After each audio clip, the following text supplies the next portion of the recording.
We finally get to review one.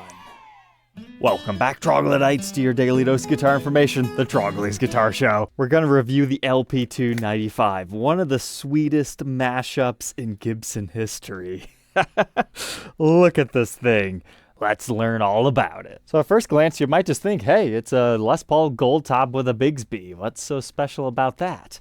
Well, this blends two different models. It's got the Les Paul and the ES-295. That's why it's called the LP-295. If you're not familiar with the 295, that is a 50s Gibson model. It first started with P90 pickups, but later on did get converted into humbuckers, but it's got a big famous user behind it, the guitarist for Elvis, Scotty Moore. Among many of other people have played them, but they're such magical guitars. I had an old beat-up one at one point in time, and that instrument left a lasting impression on me. Because not only do they sound great and have awesome history, but they look cool. That whole floral pickguard design with the split parallelogram inlays and the typically all gold finish is pretty sweet. So coming back to this, that's where we get our split parallelogram inlays from. It's also the reason why they don't go completely up the neck. We even have the floral pickguard on it. And as we move to the headstock, you can see it's kind of like an SG, but 295s also have that crown, but it's got binding on it, and a 295 does not have that. This is borrowed from the classic antique series. It was something that Gibson was doing in 2007, 2008-ish.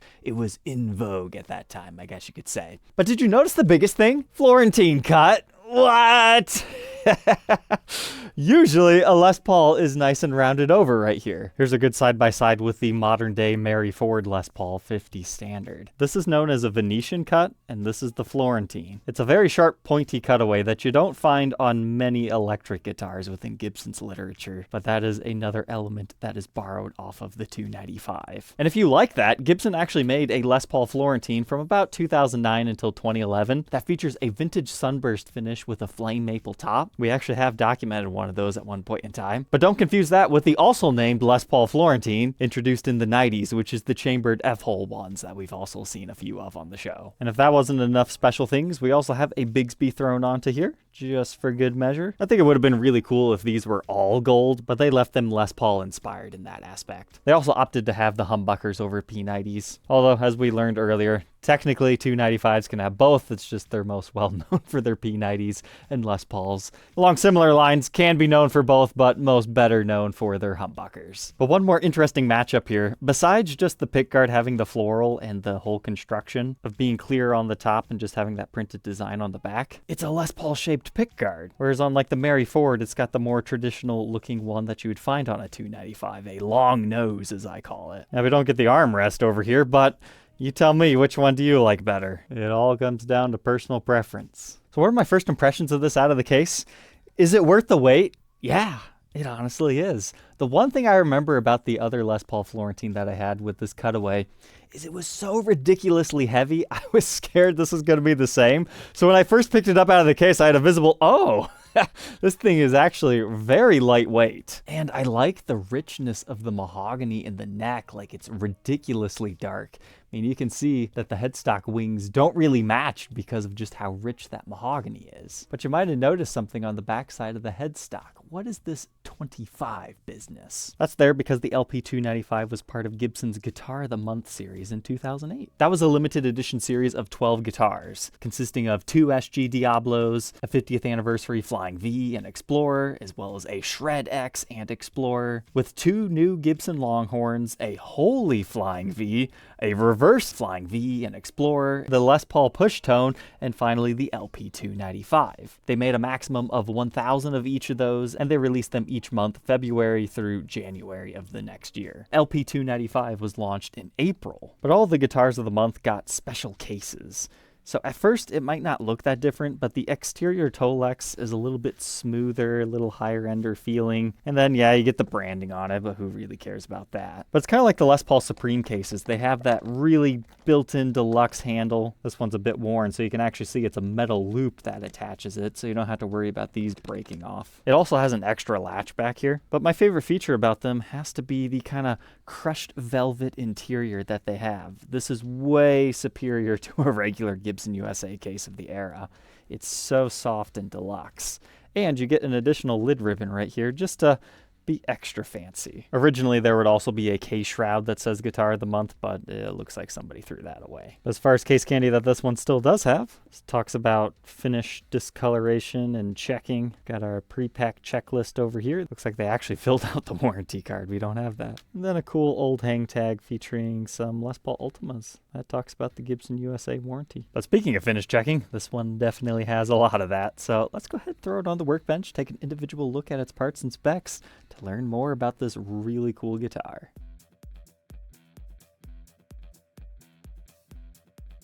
That was a surprisingly dirty guitar, but it's back up to snuff now. This looks so strange, taking that Bigsby off, having that. It almost looks like some sort of a archtop guitar from the 50s, but just without its F-holes and a fancy gold finish. Which, by the way, if that sounds attractive to you, there is a model. It's called the ES140. Which, hey, Music Zoo, I think that would be a really fun idea if you want to custom order Florentine cut Les Pauls with just a single P90 in the neck as a tribute to them.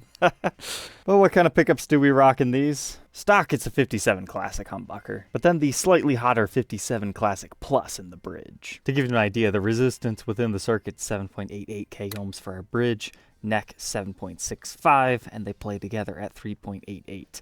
So it's not like super ultra hot by any means, just a couple of extra turns. It was supposed to be stylized after some of the more hotter original vintage PAFs. But our date stamps take it to March of 2008, so just a month before the official launch of them. But now our neck pickup cavity. At first glance, you'll see it's a short neck tenon. It's a Gibson USA. Mostly all of them are like that, but not all. But if you look closely, you can actually see it is marked GT for Goldtop. In our bridge pickup cavity, you see more of the same, and there is something there, but I just can't make it out. Thankfully, we can see through the paint just enough to see the maple top with the mahogany back. Now, the spec sheets do say this is a solid mahogany body, but I was surprised at just how lightweight this thing is. Now we can move on to our bridge. It's just a regular Nashville style one. The posts were quite dirty, built up with cheese and whatnot, but here's what it looks like. And here's the bridge itself. It is your regular Nashville style one. However, the saddles have been replaced on this. It looks like they might be Graphtec, and this one was definitely overcut because somebody has this piece of plastic. So if you take that off, you can see they slotted it way too deep. But that seems to be a common issue about these Bigsby equipped Florentine guitars. People are always complaining about tuning stability. So much so, it's a very common modification to put a roller bridge on here. One more fun thing about this bridge though, it is a Tone Pros locking one, so that's why you have these set screws on the side. It will firmly lock it to the post so it doesn't move during string changes, and it locks in your setup. But here's the Bigsby itself. If you've never seen one of these before, the way it functions is this is your main kind of pivoting point where you put your spring. So you have a washer and then you put a spring. And then this little bit secures over top of that. And then you take the ball ends of your strings and you secure it to here. But it's very important to not put your string over top of this bar. It needs to be down. This is your tension bar. Now, can you string it up the other way? Yes, but it's going to change the feel of your guitar drastically. So it goes under, over, and then you got to wrap it around and secure the ball end right there. And then once you've done that, as you compress this bar, those barbs are actually moving, and that's what creates your warble effect from down and up. Well, this is known as the B7 style of a Bigsby. In order to mount it to the guitar, it looks like this. You'll have two holes in the top from these two securing screws. Now, when you take that off of a guitar and put back on a stop bar tailpiece, in the burst world, it's famously referred to as a snake bite. Now, this guitar, you do not have that option. You'd have to drill it out for a stop bar tailpiece if you wanted to convert it. But I wouldn't even say this is a good candidate for that, because just look how much the Bigsby mars up the top here. Not only do you get the screws, but you can see where it's just been resting on the body. It's scuffed it all up. That is not dirt. Trust me, there was a lot of dirt and grime underneath that. This is just all scuffed finish. But also, on the underside of the Bigsby, you can see these foam pads. You also have one at the top of the arm. The area where those pads touch actually mars the finish as well, but we've already known that from like the modern day one where they try to avoid this ding from the pickguard, but then you're left with that. Apparently, there's just no winning. Now we can look at our knobs. Stylized again after the 295. They decided to go for the golden speeds. Now, if you look closely, there is some mild internal cracking to these knobs. That's not uncommon. As long as they work, I just say keep with it. Easy enough to replace the part if you wish.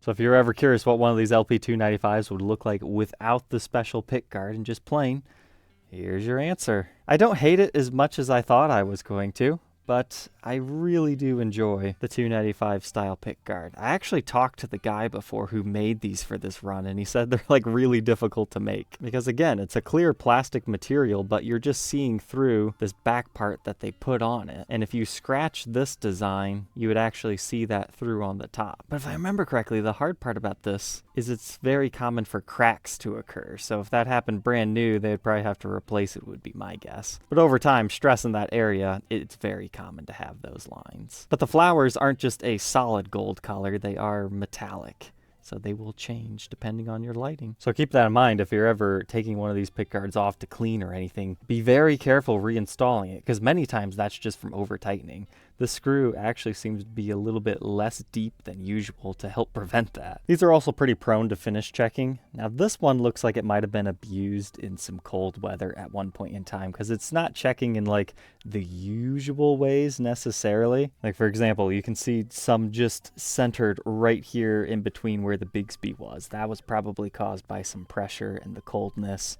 You can also see a few very distinct lines just right here at the bottom. What's really interesting about many of the Guitar of the Week and Guitar of the Month instruments in my collection is it seems most of them went to Canada. I'm always importing these things back from there. So they either sold really well there, or that's where Gibson sent them to sell off excess inventory. But right up here on the Florentine cut, there is a rather unfortunate ding. Now, I suppose it's possible it happened at the factory, and they just didn't apply the finish properly, because I believe you're still seeing just the binding material. And that's why I decided, that's not really going to bug me too much, because it just looks like it was almost intentional to expose more of the binding. But technically a blemish, not all of them have that.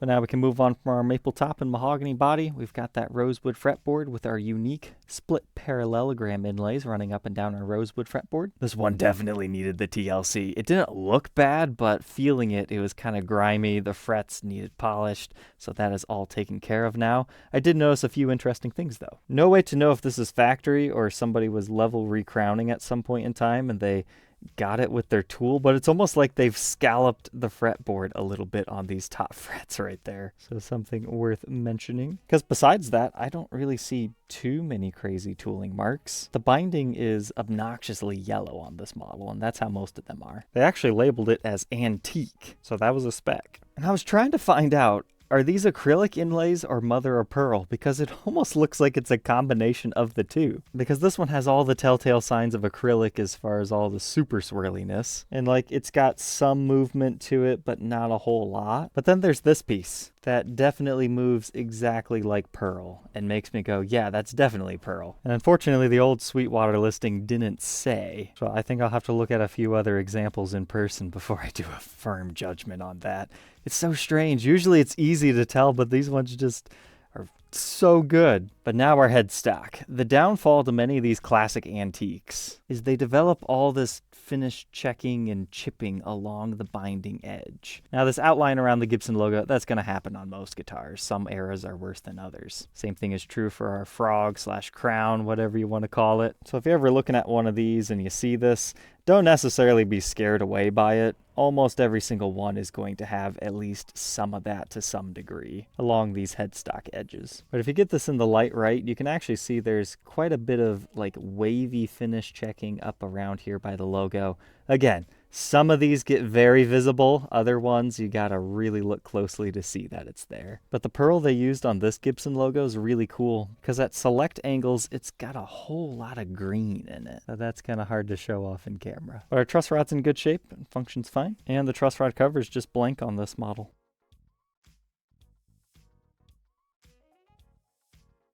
Now that I've got it all strung up, here's a few downsides to this guitar. It's very difficult to adjust your action on this thing.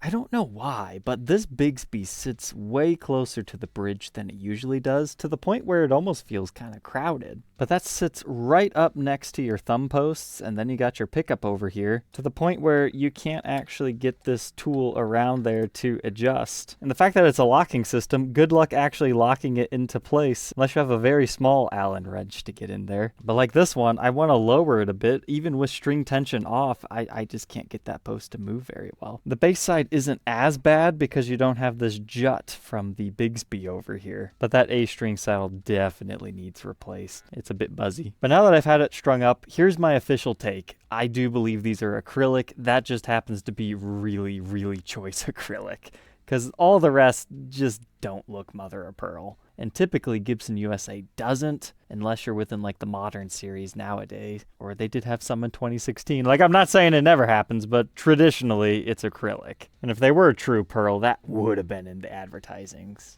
I also wanted to point out that the nut itself is also a little bit antiqued. I wonder if they actually stained that at the factory, because I looked at a lot of these and they all seem to have that same phenomenon. But oops, I forgot to get the dimensions. 1.69 inches at the nut, 210 at the 12th. It's times like these that I'm very grateful that a viewer sent me this one, because I can get it without the strings off. First fret neck depth is 0.81, and then 0.98 by the 12th. The Gibson spec sheet calls it a 50s rounded neck profile, but remember, that's Gibson USA 50s, not custom shop. So this is not a huge baseball bat by any means. If anything, I would classify it as more of an in-between neck, just with a nice roundedness. Here's a look at that on the contour gauge at the first fret and the 12th fret. You can definitely see the roundedness. And yes, it's the regular 12-inch fretboard radius and 24 3/4-inch scale. But now we can move on to the back side. It is a two-piece back. It's got a nice little chatoyant dancing to it.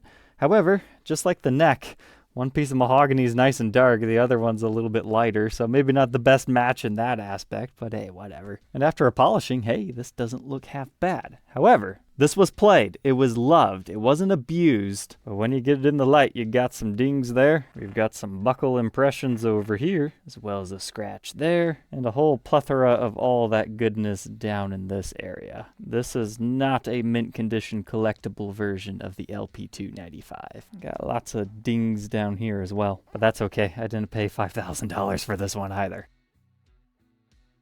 As far as the edges, pretty cool wood grain on this one, nice and streaky. We can see another ding over here on the edge, and the continuation of our chatoyant effect. Yeah, that's good. You see dark to light. Nice. Here's a look at our interesting cutaway. You can see the thin binding just barely poking out there. Then I would imagine a pointy area like this would be prone to nicks and dings. Nothing on the back, just unfortunately the front. And we can take a look at the other side. Just more dings. That might actually have been from a stand since it's symmetrical on both sides. And we also got our output jack over here, the bottom side of the Bigsby. It gets secured by your strap button and 2 screws. Your other strap button's right here. And in select lighting situations, you can see some mild finish checking back here as well. But here's our toggle. Everything's looking good there. And now our back electronics. We've got Gibson branded pots. Looks like all original factory solder work to me. So no push-pull pots or anything fancy like that. Oddly, this model utilizes black backplates. Brown would have looked so much classier, but it is what it is. This one's pretty scratched up. Our toggle switch is about the same. And again, I want to emphasize the original listings for these state a solid mahogany body. But you got to remember, in this era, just because they say it's a solid mahogany body, sometimes they also then later clarified with weight relief. They're just saying that it's not constructed like an ES-335, where it's laminated or something like that. Without the Bigsby, this guitar is like really light, as Bigsby's weigh close to a pound themselves. But without an X-ray, unfortunately, I can't really go further. But knocking around, I think I just got light mahogany. I don't hear any differences. But now we can move up the backside of the neck. This thing was so sticky, but now it's nice and shiny. If you're one of those guys that's not really into cleaning your guitar, do the neck and you're going to feel a world of difference. Start with this stuff, that's going to eat away the grime, and then use this and it's just going to restore it back to how it felt brand new. If you have a really sticky neck, you might have to do 2 or 3 coats of that Meguiar's before the polish will take full effect. But whether you care about the body looking perfect or not, the neck definitely always benefits. But we've got a pretty cool mineral streak running along here. Otherwise, just a small ding on this neck. And thankfully, no lacquer shrinkage around our binding or anything like that. It's a smooth player. Now the backside of our headstock. outside of our wings being a more traditional light honey mahogany color. I found it kind of funny that the stamping of the serial number matches that. It's a cool blending of woods. But this neck was stamped on the 56th day of 2008, initial batch, production number 337. Made in USA in 2008. And we've got our Gibson Deluxe Clusen style tuner. And then this is the number out of 1,000. Now in the last Longhorn episode, I told you guys, I don't think they actually made a full 1,000 of all of them because not all of the models were that popular and I never seem to see really, really high serials.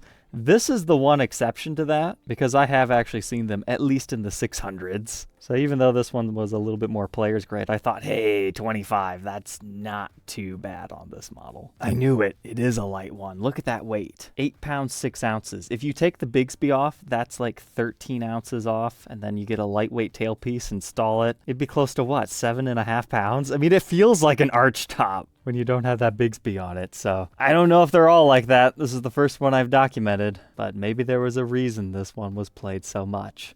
Let's go ahead, plug it in, and find out.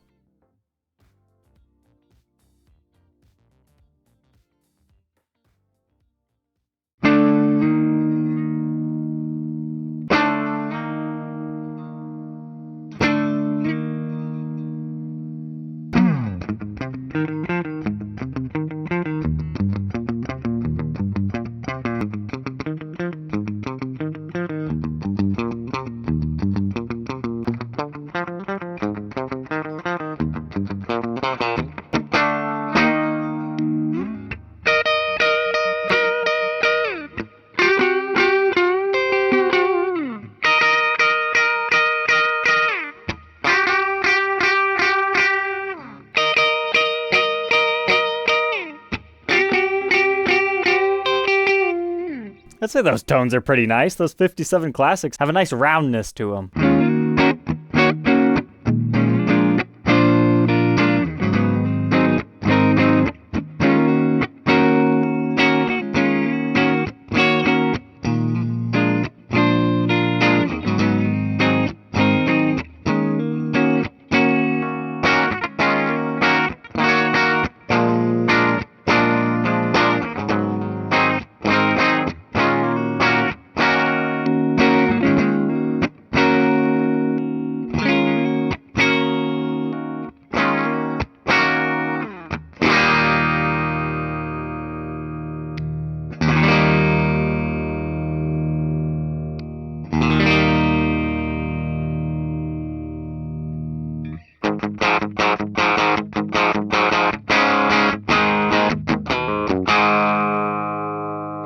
There's even a nice roundedness to that bridge pickup, but it's definitely a lot brighter than the neck.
So finally, we've documented the LP-295. Was it worth the wait? In my opinion, yes. I mean, it suffers similar fate as the other one that I tried, where the Bigsby, I mean, it doesn't stay in tune the best, but there's always ways to make them stay in tune better, such as lubricating your nut and changing out your bridge saddles, or just going for a straight-up roller bridge. It's such a cool limited edition model if you like the 295 and everything about it, but you couldn't get along with the really big body, or you just like Les Pauls and like to have one that is a 295. Now, is this a particular one for my museum collection? I don't know. Lately, I've been kind of having a change of heart. Why do I collect only the cleanest? Because then I won't be able to let people play them. It's kind of a moral dilemma right now. But whatever I decide on that, I do like the fact that this one has that obnoxiously dark honey-colored neck, and it's a pretty low serial, so maybe I can look past some of these blemishes. But if you're interested in it and you've got an offer, feel free to let me know. Otherwise, I think I'll keep hunting for a slightly cleaner one as we continue to document the Guitar of the Week and Month series. All right, Troglodytes, thank you for watching, and I hope you learned something new, and we'll catch you tomorrow on the next one. Take care.